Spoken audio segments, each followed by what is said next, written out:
Oman के समुद्र में नाव डूब गई है। 14 भारतीय उस पर सवार थे। बचाने के लिए झट से अमेरिकन नेवी पहुंची, लेकिन सवाल ये कि ओमान के समुद्र में ये नाव डूबी कैसे? उन जो 14 भारतीय सवार थे उनका क्या हुआ? नमस्कार, आप देख रहे हैं न्यूज़ 18 का डिजिटल प्लेटफॉर्म। मैं हूं आपके साथ श्रुति श्रीवास्तव। ओमान के रास अल हद तट के एक नाव अचानक समुद्र में डूबने लगी। इस नाव पर कुल 14 भारतीय सवार थे। हालात की गंभीरता को देखते हुए अमेरिकी नौसेना का P-8 समुद्री निगरानी विमान तुरंत मौके पर पहुंचा। उसने तटीय अधिकारियों और भारतीय नौसेना को इसकी घटना की जानकारी दी और नाव में फंसे लोगों को बचाने में जुट गया है। चलिए विस्तार से समझाते हैं आपको। दरअसल ओमान के रास अल हद तट के पास समुद्र में एक नाव यानी कि नौका अचानक से डूब गई। इस नाव में 14 भारतीय नाविक सवार थे। इसके बाद वहां बड़े पैमाने पर राहत और बचाव अभियान शुरू किया गया।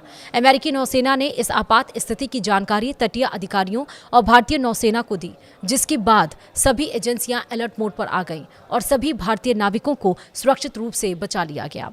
प्राप्त जानकारी के अनुसार यह घटना 14 जून की सुबह ओमान के रास अल हद से करीब 80 समुद्री मील पूर्व में हुई है। सूचना मिली है कि एक पारंपरिक नाव समुद्र में संकट में है और उसके डूबने का खतरा पैदा हो गया है। इस नाव पर कुल 14 भारतीय सवार थे। हालात की गंभीरता को देखते हुए अमेरिकी नौसेना का P-8 समुद्री निगरानी विमान मौके पर पहुंचा। विमान ने तत्काल एक लाइफ राफ्ट समुद्र में गिराई।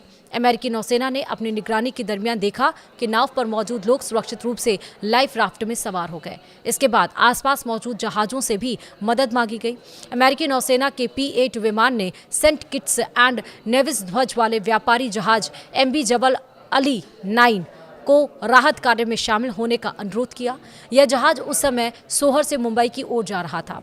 सूत्रों ने बताया कि MV जबल अली 9 को अपना रास्ता बदलकर संकटग्रस्त धौ की ओर भेजा गया।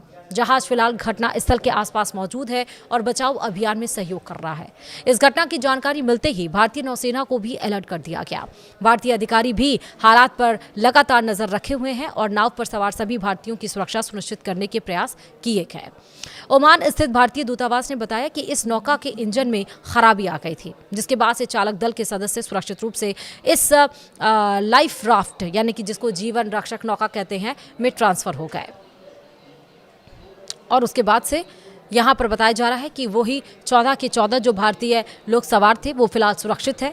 जो अमेरिका ने अपनी नाव भेजी उसकी वजह से बहुत बड़ी हेल्प यहाँ पर नजर आई और जिसकी वजह से सभी की सभी जान यहाँ पर सुरक्षित बच गई। लेकिन वो तकनीकी खराबी क्या हुई, क्या पहले से इसकी कोई अलर्ट दिया गया था, पहले से इसके बारे में कोई इंगित किया गया था या नहीं किया गया था, ये कार्रवाई अभी जारी है। फिलहाल सबसे अच्छी बात यह है कि 14 लोग जो उस पर सवार थे उनकी जान सुरक्षित बची हुई है, वरना एक बहुत बड़ा हादसा यहाँ पर हो सकता था। हम 14 अपने जो जवान थे, जो लोग उस पर सवार थे, उनको हम गंवा सकते थे। फिलहाल इस वीडियो में इतना ही। नमस्कार।